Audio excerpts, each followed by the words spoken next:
inspirations, spotlighting gospel sensation. Motivation and inspiration for your eternal destination.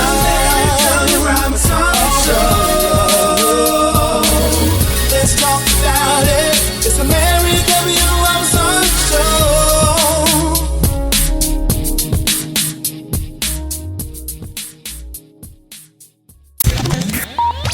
Stay tuned for the Larry W. Robinson Show.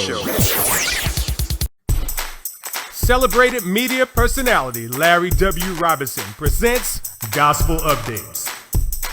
Gospel Updates is the who, what, when, why, and where in the gospel music industry. Gospel Updates is a monthly magazine, weekly newsletter, video webcast, as well as a podcast. Gospel Updates has over 25 years of featuring people in the gospel music community. Gospel Updates magazine and the new Gospel Updates weekly newsletter document those who are continuing to help shape and write new chapters of this ever-evolving story of gospel. Go to www.gospelupdates.com. That's www.gospelupdates.com to get the latest issues. If you want to be featured, call or text 337-214-4046 or email gospelupdates@gmail.com for rates and details. Gospel Updates, featuring people in the gospel community for over 25 years. You're listening to the Larry W. Robinson Show.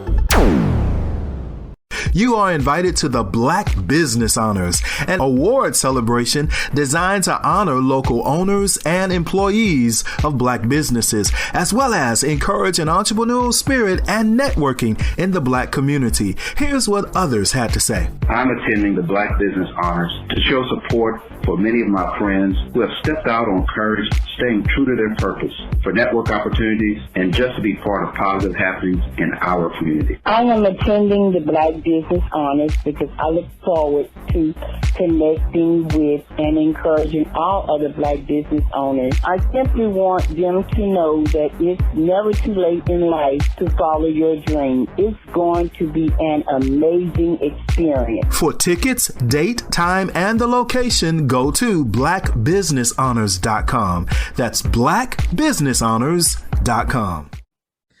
On the broadcast today, I am so excited. Because of who I am, I get the distinct privilege to be connected with amazing people from around the world. And so today I have one of those people that I've been connected to for quite some time. We connected on Facebook.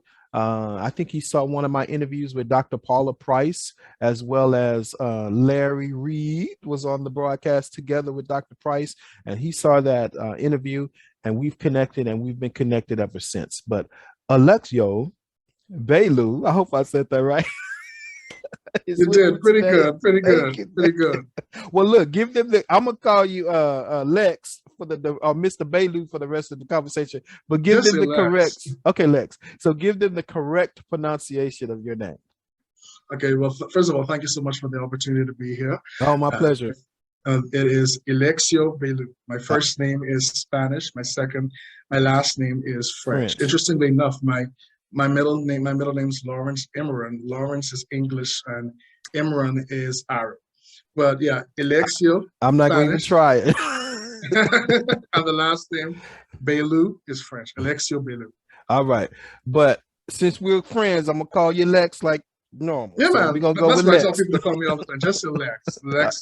Especially my American friends. Don't hurt your head trying to figure out this pronunciation. All right. And of course, we'll give them how they can connect with you in a little bit. But so you, of course, we connected because you saw my interview with Dr. Paula Price, as well as Larry Reed, and we were talking about prophecy. And then at the time, I discovered that you also have a book about prophecy. Maybe we'll have another conversation about that in the future, but you have a book about prophecy too. Tell them a little bit about that book, and then we'll talk about why we're here today. Okay, sure. Well, I think that was several years ago, I wrote out of a time of frustration about what I saw as it pertains to the contemporary prophetic movement, both internationally and within my sphere here within the Bahamas where I live. Mm-hmm. And at that point in time, I just wanted to provide a resource that offered more than what it is that I saw most books on the prophetic did. It seemed to be a lot of the authors would write their personal experiences and their testimonies or whatnot, but I never saw much of a scholastic or educational approach to things that were related to the prophets and the prophetic ministry. And as a college graduate myself, I have a high appreciation for academia.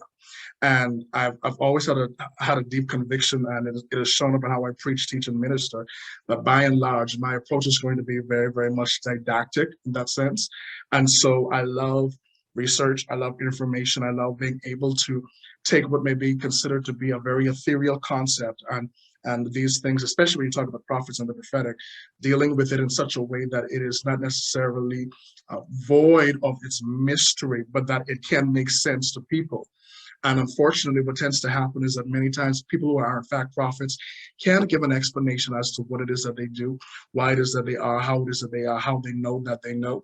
And so they tend to be functioning in such a way that is more so instinctual, as opposed to their approach being very, very much, how can I put it? I would say their approach being something that makes sense within the lives of people who they want to receive them and who want to actually grow in this dimension. And so I said, okay, let me just take all of the stuff that I've learned through personal experience, through observation, through books and everything, through scripture, bring that all together, and let's just simplify it, and let's just offer kind of an expansive view, and bring it to such a degree that we deal with what is crucially fundamental. What is fundamental and necessary for our understanding of prophets and prophetic ministry, if we're going to be effective, and if it is that we're going to have longevity in it. And so that's why it is that I wrote what was essentially the ABCs of prophecy, which is some 300 plus pages. But you probably shouldn't make your first book about 300 plus pages, but I had so much to say. And I still have a lot to say and a lot more to write. But yeah, that's why it is I wrote the ABCs of prophecy, a fundamental guide to revelatory ministry. I love it. All right. And you have an opportunity for people to get it from on the digital space. Do you want to share that link? Absolutely. It is payhip.com/TEBC. That's payhip.com. Yes, /TEBC. So payhip, payhip.com / and then TEBC. Yes, sir. Perfect. All right. So I'm excited, and I don't think I gave you an official introduction, so let me do that now. So my friend, come on then, sir. Yes, my friend Lex Baillou is a passionate prophet, obsessive food lover. Now you said Chinese food lover. Is that something that's specific to the Chinese? Oh, Chinese. Okay. Food lover and spiritual entrepreneur. Well, first of all, let me say this because I want people to think I don't know what Chinese is. It's spelled differently on this paper. I just want to make that known. My apologies. Yes, I need you to check that out. So Chinese food lover and spiritual entrepreneur who has a weird fascination with social justice, advancing the kingdom, and loving people authentically. So I think we have some things in common because, yeah, all of those for me. So I'm excited about the book that brought us together today. Yes. So, of course, I follow you on Facebook, and people that follow you on Facebook will know this will sound very familiar, but it is the Charismania Lexicon. Charismania Lexicon. What the Saints Sometimes Mean, Volume 1. I have found this to be hilarious. You hear me? So, because, if you've been in church any length of time, and I have just learned, because, I've been in church all my life, some of these terms may not necessarily mean the same thing to everybody. And so you'll be thinking it's like, and if truth be told, and you can agree or disagree, but church culture or the church world has their own culture, own language. If you go to certain denominations, it's the same thing. They have their, and even church to church have their own culture, own language. They'll say something and you'll think, like we said before, it means one thing, but sometimes it can mean a totally different thing. Absolutely. This book is hilarious, and you meant it to be so, but also to have a teaching moment, correct? Yeah, I wrote it with the intention of simultaneously in almost a sarcastic and a comedic fashion, paying attention to and drawing our eyes to a series of things that we tend to believe, that we tend to perpetuate a lot of times under spiritual guises, super spiritual sanctified ways of saying, suggesting something that this is this, when really what we mean is that. Whether it is that we say I'm this, no, really, what you're saying is that you're that, and that this is what you tend to, how can I put it? What you tend to perpetuate something as is not, in essence, what it truly is according to the original term. It means something different, and so I found a lot of times the saints tend to over spiritualize or use charismatic biblical language out of context as I guess a euphemism for something else, and then a lot of times the meanings that we intend to attach to these words, it's not necessarily accurate, but it's more so an indication of our personal preference and the prejudices found within our culture. Right. So I'm going to read a few. Sure. Now, the first one that I read, I thought was hilarious right off the out the gate, because this is so true. The term "brother in the Lord," and you have it as any Christian man we don't want to date. So if a sister tells you that you are an amazing brother in the Lord, you ought to just know from out the gate that's nothing about to happen. She don't want you. That's what she's saying. That's what she's saying. Let me give you another one that I did. It's right in the same area actually. Business meeting. It's a year-end boxing gathering wherein members can release all of their frustrations against the senior pastor and eldership. As a former Baptist, I can tell you that is true. That at the end of the year, you come together. Business meeting is where you get to cuss the master out. Let out all of your frustrations, say and do whatever it is that you want to say that you've been having on your chest from the beginning of the year. This is your time to get it all off, because this is the business meeting. This is the church major boxing match. You know what? And like some of them, as I was reading, I was like, "Ooh, he taking a few jabs at the church." One of them, well, two of them. I'm gonna read two of them, but one of them in particular is this building fund. You know, I've been in church all my life, and they have had building funds in several different churches, and we ain't seen no building. So tell us the building fund. A building fund is a never-ending financial drive, usually involving cookouts, concerts, pledges, and revivals using internationally known prophets in brackets, aka evangelists with the gift of the word of knowledge, to coerce more money from unwitting congregants. Usually such financial investments remain unaccounted for and go on for longer than a decade. Wow. Now, do you think that's intentional? I'm just curious. Do you think my language, and first of all, let me give you how it is I ended up doing this. I was bored, which is probably part of the problem. I was bored and I was on Facebook and I was simply, and I can show you them. I just started sharing just these funny definitions that these things that did not coincide. Unfortunately, a lot of times when I look at things and issues in that way, excuse me, just let go. What happens a lot of times when I'm looking at issues and things in this fashion, I tend to end up seeing the how can I put it? End up seeing the breakdown in between. And so what a lot of times I draw attention to that, both to cause as in a satirical fashion, but also to cause people to think and to say, is this actually in fact true?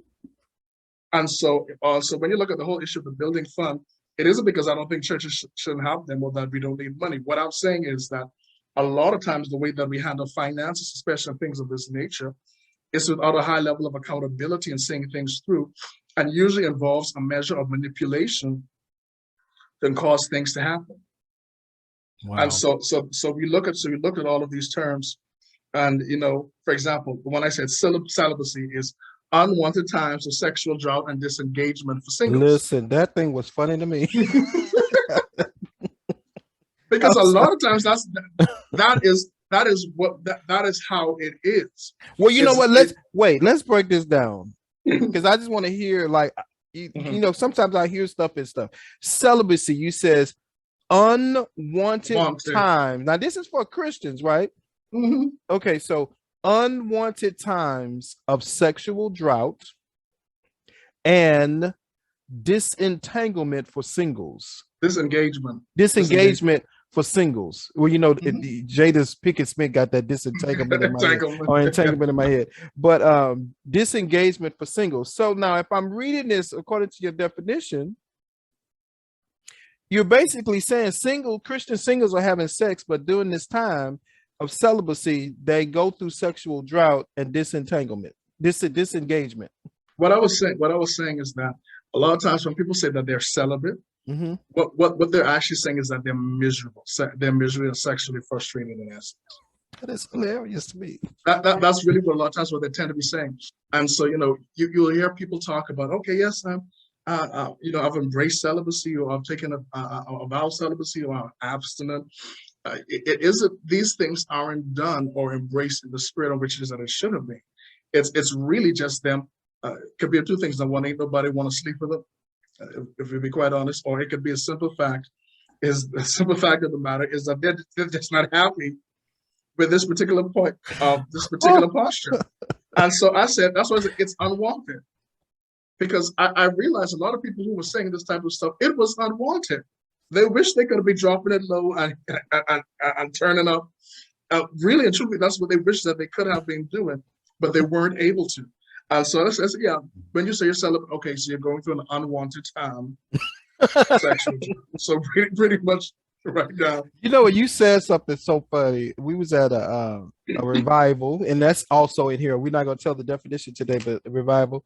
But and so this person, so that this story is not traced, got up and testified. And you know, was just saying, I'm celibate. The Lord has, you know, just going through that whole little thing.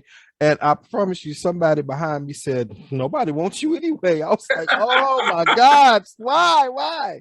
But so there's some truth to that. Hey, so let's do another one. Sure. Because this one is a touchy one. Let me just read this one and then read the other one. I probably shouldn't have said all this, but I haven't read this book in a minute, only until it is given up our interview. This one, church discipline, punishment for sleeping with another member of the church. This usually involves being unable to preach or fulfill your ministry responsibilities unless you play the drums or keyboard as your services are needed nonetheless. I'm not going to even touch that, but that's hilarious. Okay, go ahead. Which is pretty much the next one. Covering. This is a touchy one for people. Perceived protection from bad forces. An individual deemed more spiritual that is paid a fee or a tithe to keep the devil away from the payee's professional or ministerial venture. It is essentially a Christian insurance policy. Is that really what a covering is? Because I see a lot of ministries. You know, I was at a church one time, and they can trace it if they want, but I was at a church one time, and I've been in radio for all of my adult life. And so I was on the radio, and a church invited me to be the master of ceremony at a concert at their church. And so they called the radio station and asked them, I don't even think they knew what church I went to, but they called the radio station and asked them to get in touch with me to be able to do that. And so, you know, I'm grown. I had my own car, my own pay my own gas, insurance, all that, you know. So, you know, I didn't really have to pray about it. At least, you know, that was my thought process. Like, well, I'm free. This is something I'm gifted to do. You know, I think this is a part of God's plan for my life. So I said yes to that opportunity. And that happened, I think, on a Friday night. Yeah, Friday night.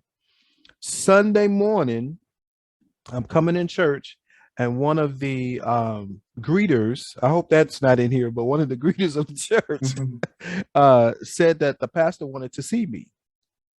And I was like, oh. So I go back there, and well, the pastor asked me who gave me permission yeah, to go MC this program. I was like, And at first, I promise you, I thought Ashton Kutcher was somewhere, and I was You getting were ready to be being bummed. yeah. So I was like, so I had to park. I'm normally just naturally quick-witted and would just say Mhm. stuff. So I was getting ready to say something, quick, but I was like, okay, let me bring that back in because I think this man is serious.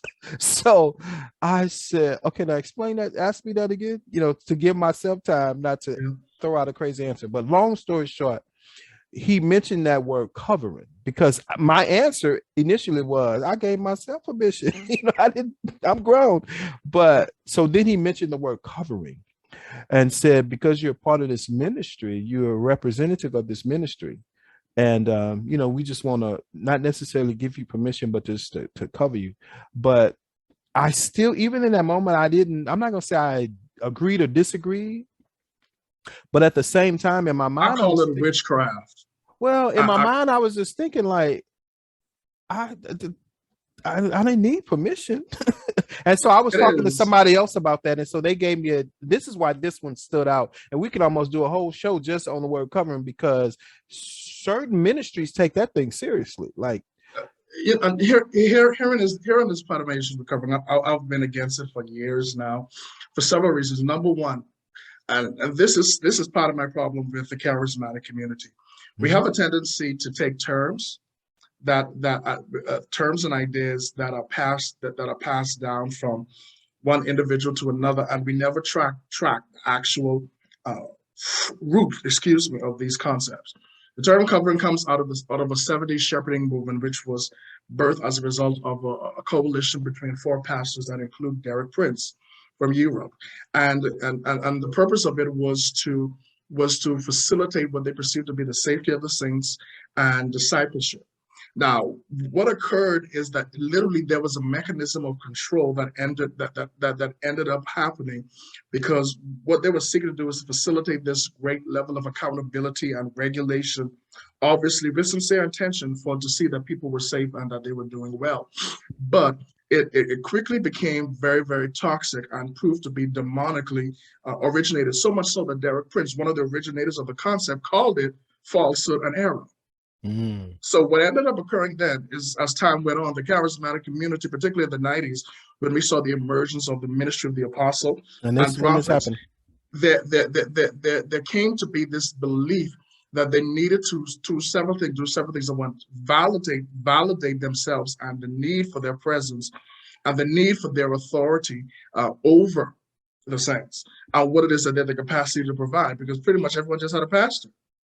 That you just had a shepherd, you had a pastor who was kind to you, and you did what you want to do, and you were blessed. That was it. And so what has happened then is that because it is that you have certain spiritually gifted individuals uh, providing these ideas that they have the capacity to somehow ensure your safety from demonic forces, or to check you, or that there is this need to have someone to regulate us in ways that we don't want professionally in our home lives or whatnot. Because what has occurred is that people aren't taught and empowered to function with the fruit of self-control. So they need somebody else to control them, and they don't feel valid unless there's another individual who has dictated and determined that their freedom in Christ and who they are, what Christ has done for them is enough.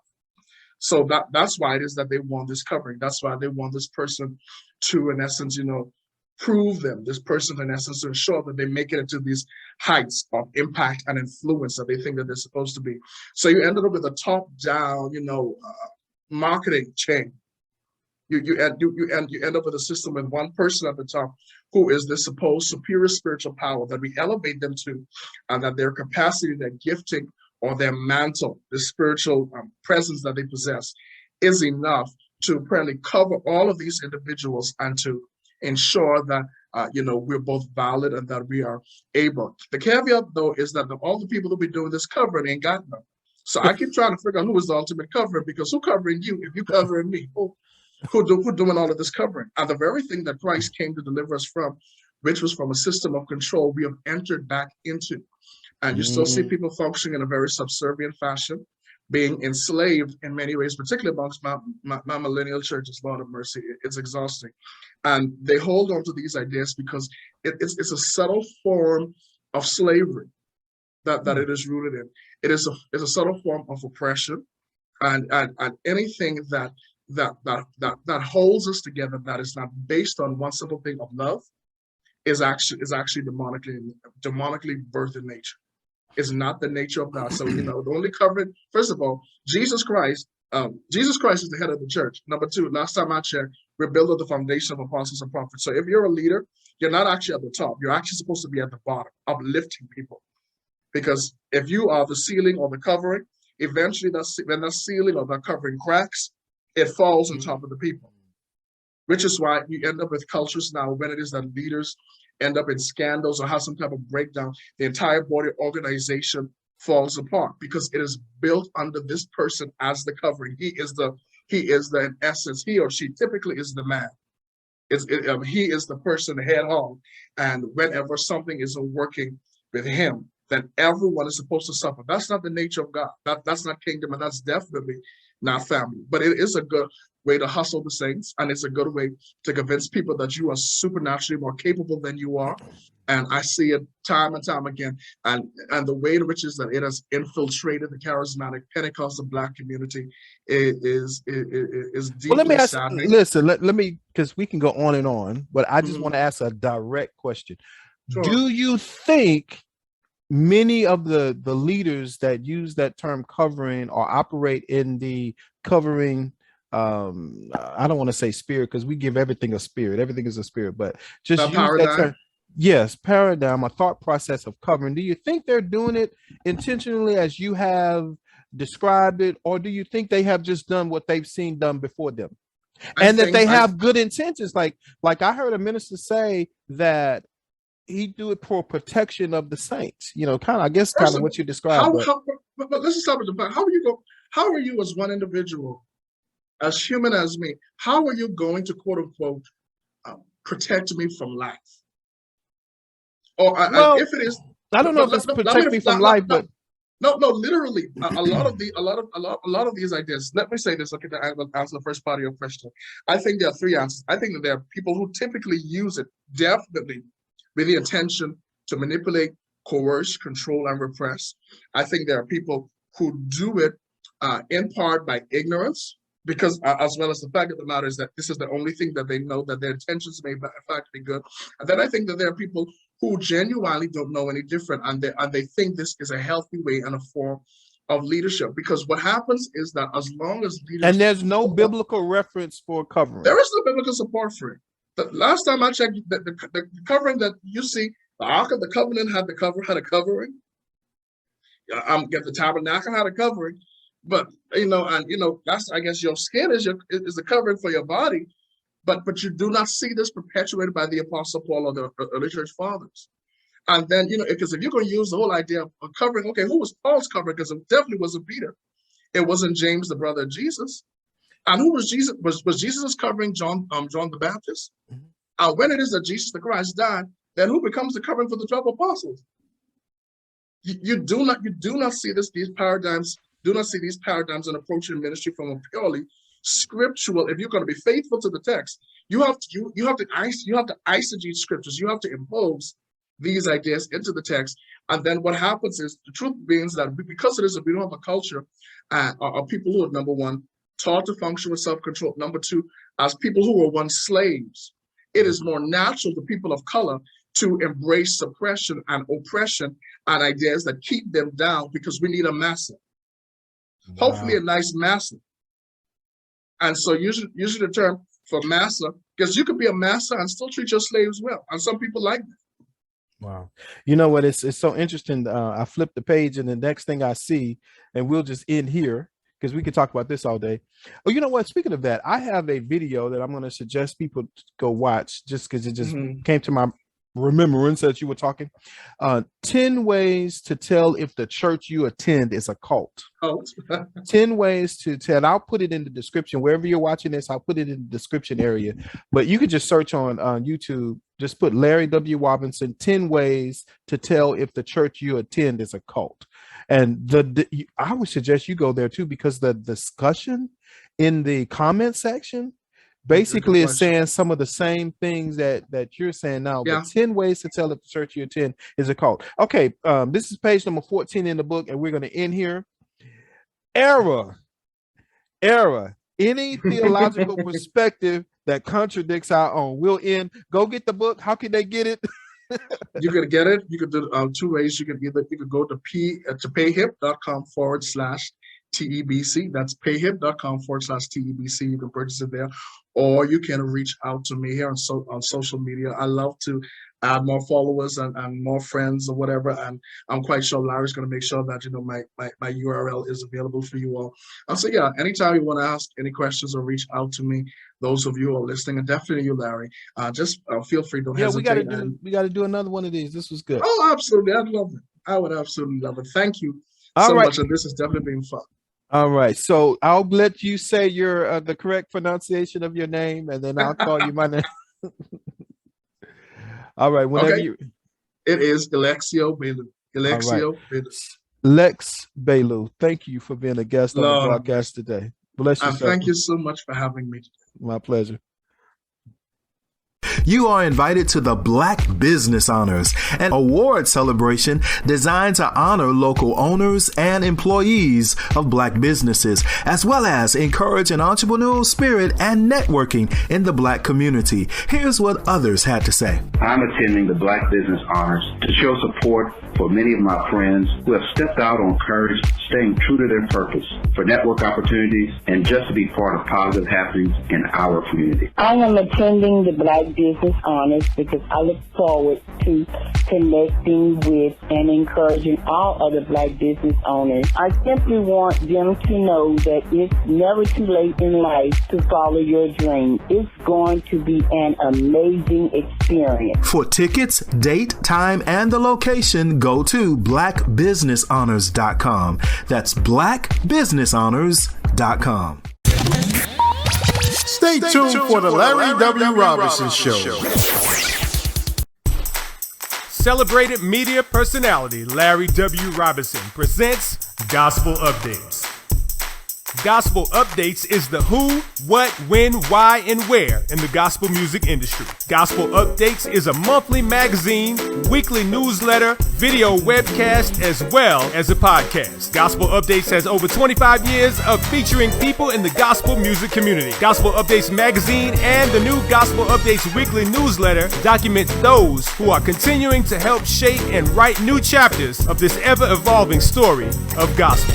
Go to www.gospelupdates.com. That's www.gospelupdates.com to get the latest issues. If you want to be featured, call or text 337-214-4046 or email gospelupdates@gmail.com for rates and details. Gospel Updates, featuring people in the gospel community for over 25 years. You're listening to The Larry W. Robinson Show.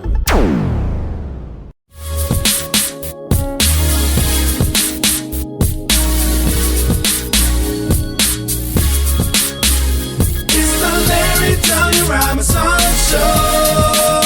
Bible talk and inspirations, spotlighting gospel sensation. Robinson Show. Motivation and inspiration for your eternal destination. Robinson Show.